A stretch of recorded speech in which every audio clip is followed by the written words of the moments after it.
They seem to always call it mental illness when a suspect is black, then ignore a 14 arrest record sitting right there in front of their face. Tonight, we pulling a double standard on the screen so you can't unsee it. Marine veteran Daniel Penny surrendered to authorities Friday morning to face a second-degree manslaughter charge. 5 to 15 years. Is that enough for someone who choked somebody out on the train and took their life? Neely's supporters have been taking over streets and subway platforms, calling for an arrest. Neely's supporters say the acquittal is rooted in racism. Neely's supporters have been protesting, saying they wanted charges to be brought against Daniel Penny. Bragg went on to say, quote, Jordan Neely should still be alive today. And the person who killed him was not held responsible. I don't know if he needed to hold him for 6 minutes. I think it's a tragedy that Neely is dead today. Multiple people testified that he didn't approach anyone in a threatening manner. A lunatic just got up and started to viciously stab. She's just sitting there. The silence from legacy media and Democrats is deafening. This man was arrested 14 different times and was still able to walk free amongst us all.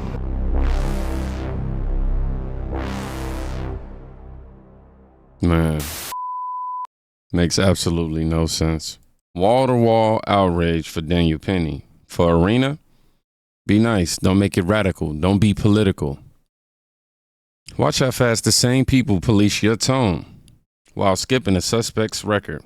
Want to be there. Yeah, and it's about forcing them to be there. When you are mentally ill, you have a hard time knowing that you are mentally ill. But also, I mean, people like Charlie Kirk, they've been looking for opportunities to make this some sort of like reciprocal George Floyd situation.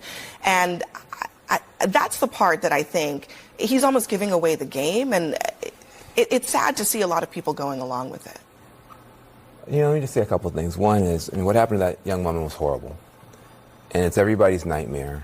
If you're in any public space, a subway, whatever, that something bad is going to happen to you or somebody you care about. So it does strike a chord. We don't know why that man did what he did. And for Charlie Kirk to say, we know he did it because she's white, when there's no evidence of that, it's just pure race mongering, hate mongering, it's wrong. Then he says that if something like that had happened the other way, there would be sweeping changes imposed on society. Where is the George Floyd Policing Act? It didn't pass.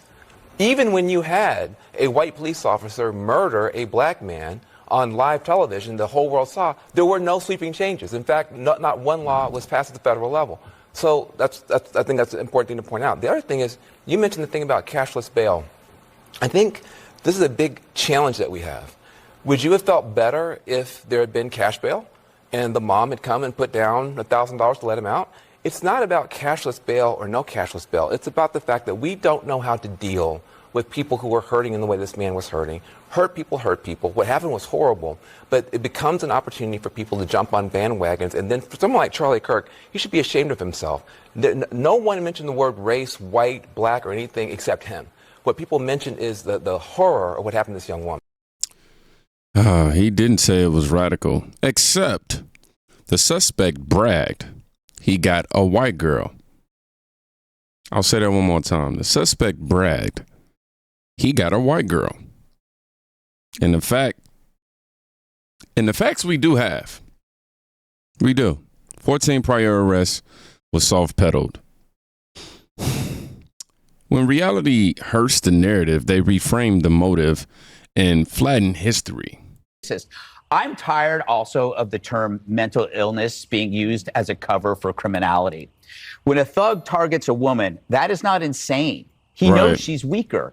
When he comes from behind with a knife, that's not insane. He minimizes her ability to inflict harm on him.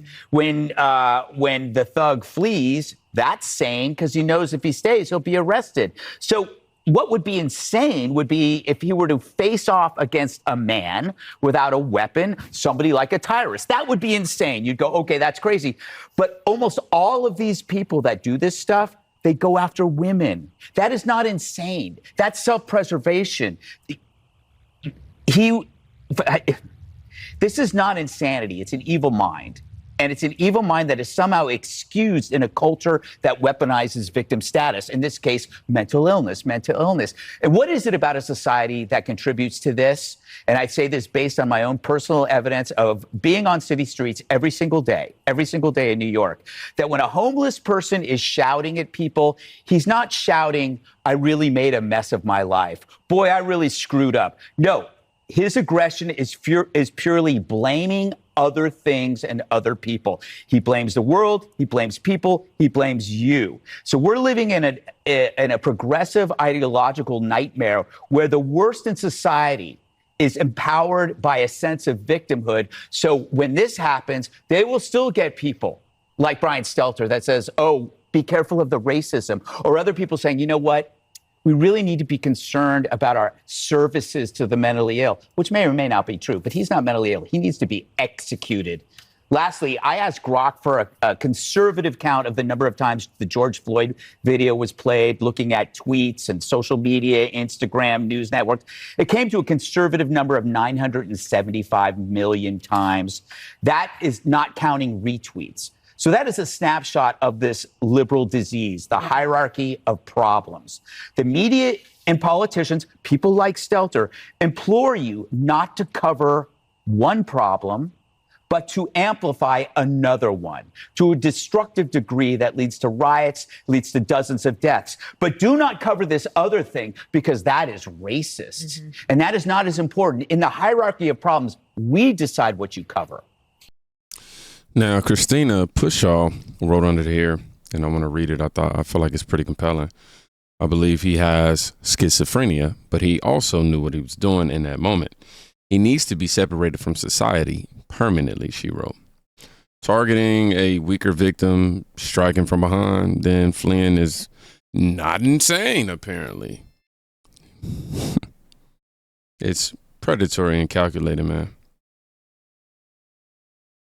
Now, I want you to watch that outrage. No, I'm sorry, not outrage. The coverage, rather, of cops showing up. Most murders in the U.S. never become national news. This one's garnered attention for a couple of reasons. Number one, first and foremost, the recent release of that gruesome video. Second, the energy from pro-Trump activists. They picked up on this video from local news and ran with it. It's a little bit like the times when civil rights groups have raised attention about police-involved shootings. In this case, it is Trump-aligned influencers who are posting up a storm about this case on social media. Really, over the weekend, Elon Musk, Charlie Kirk, other Trump-aligned figures succeeded in making this senseless death a symbol of big city crime. We heard President Trump asked about it yesterday when he was heading home from New York City. He didn't seem to know much about it. He said he would get briefed, and then today Trump did know all about it. That's exactly what has happened here. This story has trickled up from local news to social media and now to the president's attention, and it's being used, as you said, Brianna, as a political symbol, with MAGA media calling for more forceful punishments and more incarceration.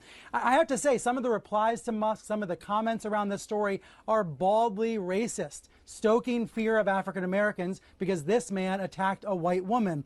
The open racism on sites like X today, it's eye-popping. But there are also legitimate questions about this so-called career criminal, someone who had been a repeat offender. And those questions, I hope they're not lost amid all of the cesspool kind of comments on social media. So Gunther, and the comments are really compelling for this video today. He added, "They're mad you are doing their job." Libs of TikTok said, "You made the potato head very mad." And then right below that, their job isn't to report the news, it's to push the narrative of their financiers. Yeah, man, critics become the story, not the system that kept a career offender on the train. You for noticing. Bring the file. Let's reopen the only folder that matters. The Democrat Party, Sean, is terrorizing the American people. Just think about what is happening in our major cities, the bloodbaths every single weekend. One victim after another, one shooting after another, one murder after another. When you have Democrat politicians like Pritzker and Newsom that are freeing illegal alien pedophiles, illegal alien child abductors, illegal alien murderers back into our streets to kidnap people, to beat them senseless, to stab them and shoot them to death. This is terrorism being waged against the American people. And then you look at that video that chills our very souls out of Charlotte, that beautiful young woman stabbed to death, murdered savagely on a subway, just trying to get home from work, fleeing war, only to run into a Democrat war zone here in our country. That monster, 14 prior arrests in and out. The Democrat policies of catch and release for barbarians and savages is truly an act of terror, Sean, against the American people. It cannot be explained unless you deeply, fundamentally hate America. I mean, come on, man. 14 prior arrests. In the other case, they shout systemic failure. Here, this don't inflame this. Now, compassion with consequence keeps the public safe. Compassion without consequences buries victims. Our empathy keeps getting used to excuse evil. And it's literally killing us. Yesterday, I showed you how liberal media ignored a black man murdering a white Ukrainian woman and the racial double standard in reporting. Today, I saw the mayor's statement. She called this a tragic situation that sheds light on problems with society's safety nets. Said the killer has long struggled with mental health and suffered a crisis. Said we shouldn't villainize those who struggle with mental health, and that mental health disease needs to be treated with the same compassion as cancer. There was no mention of the killer's criminal record. This is a textbook emotional argument. When someone does evil, we get told to be empathetic. Emphasis is placed on systemic issues outside of their control, rather than the factors within their control. We're lectured about not villainizing them. We get told to call them unhoused instead of homeless, changing the terms instead of fixing the problem. Their choice to do evil gets compared to an involuntary disease like cancer. The implication is the killer is the victim, not the villain. This manipulation tactic exploits a logical fallacy called appeal to emotion. It causes us to ignore facts just so that we don't seem mean. It creates false equivalencies, making us think that the mental health of violent people is as important as the physical safety of their victims. Now, the mayor said she didn't know DeCarlos's mental health record, but we do know his criminal record. Carlos was arrested 14 times. He assaulted his own sister. Under North Carolina law, he was a habitual felon. That should have meant years in prison, but the district attorney didn't do that. Instead, after yet another arrest in January, DeCarlos was held for months, then released without passing a mental health test. He was put back on the streets. And now, a woman who fled Ukraine to escape death met it here. The mayor was right about this. We should have compassion even for the worst offenders. Compassion is a virtue because there, but for the grace of God, go I. But compassion without consequences is vice. DeCarlos did not face the full consequences of his past actions. He should have been put in jail, not on a bus. He should have been incarcerated, not out of vengeance, but to protect him and everyone else around him. Part of healing mental illness is exposing the person to the unyielding constraints of reality, because boundaries change behaviors, and empathy without responsibility isn't kindness, it's suicide. Exactly. The only defense against emotional manipulation is knowing how to spot it. Free preview at clearthinkeracademy.com. Shout out to Clear Thinker Academy. But exactly, language swapped, unhoused, motive fog, and tears of accountability, all to move you the furthest away from the facts. Of course, compassion is good. Everybody agrees with that, but compassion without consequence puts innocent people in danger. It's not morality, that's neglect. Even people you don't like are demanding the obvious fix. Finally, the girl from Ukraine is getting the recognition that she deserved as Donald Trump comes out and says all of these monsters have got to be put to a stop. that what happened to this girl in Ukraine is absolutely disgusting, and something like this should never be allowed to happen in the United States of America. And that if our cities were safe, and if our cities were secure, something like this would have never been allowed to happen. The irony of this whole thing.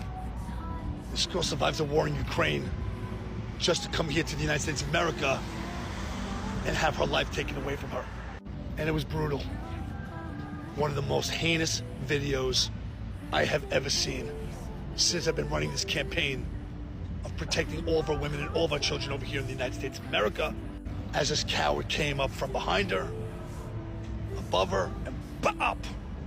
And 2 more times, batoom, and batoom. And he walks out of the train like nothing happened. Red spots of blood everywhere. And nobody did nothing. Everybody, according to the video that I saw, just watched and let it happen. And let this guy just walk away. I'm asking to change legislation. I'm asking to change the laws. I'm asking to let a clear message out there. You take a life, you give a life. I propose that we call it the fucking around and find out law. FAFO. That law will keep you accountable and it'll hold you responsible for these types of crimes. What we're saying is that we had enough. The mommies, the daddies, especially Gen X, we are done putting up with this shit. You come after our children, you come after our women, we come after you.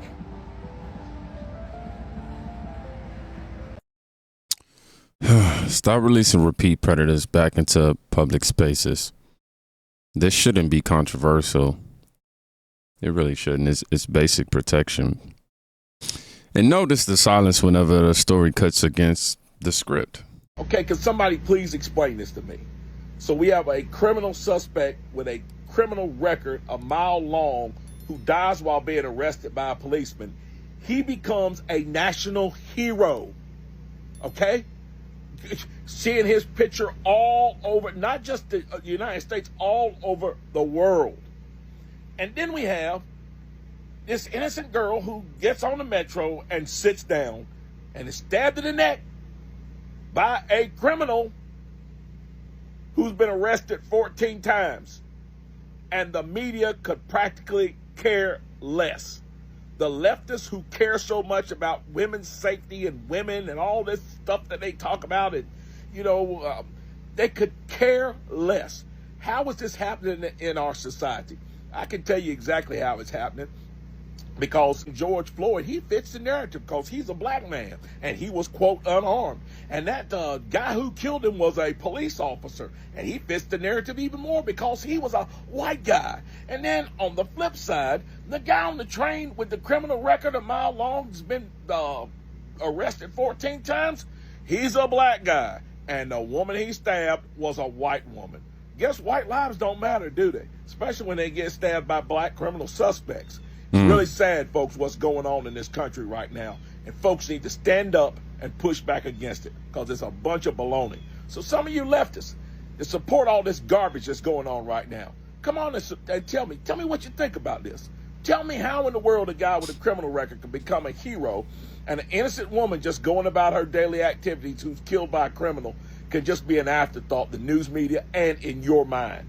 Tell me that. I really would like to know. I mean, if outrage only turns on when it helps a narrative, that's not journalism. It's control, is it not? That woman deserves better than spin and memory holding. Don't let them bury this.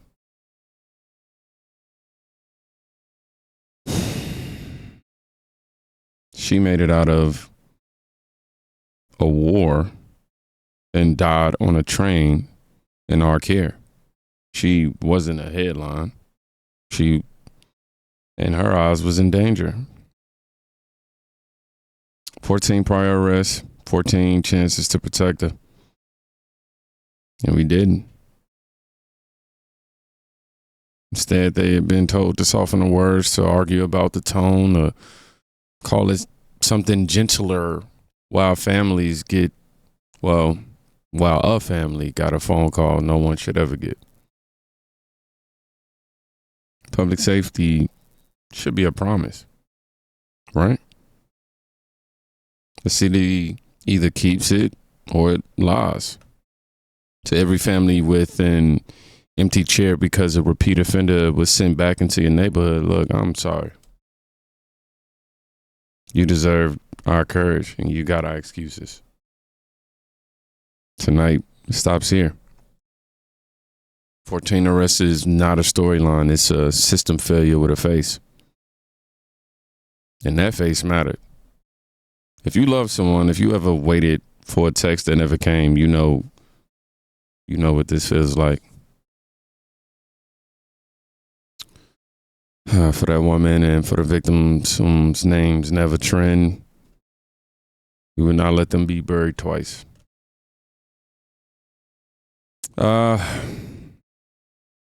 Y'all type in 14 arrests in the comments so this can't be hidden, and also to let me know you made it to the end of this video.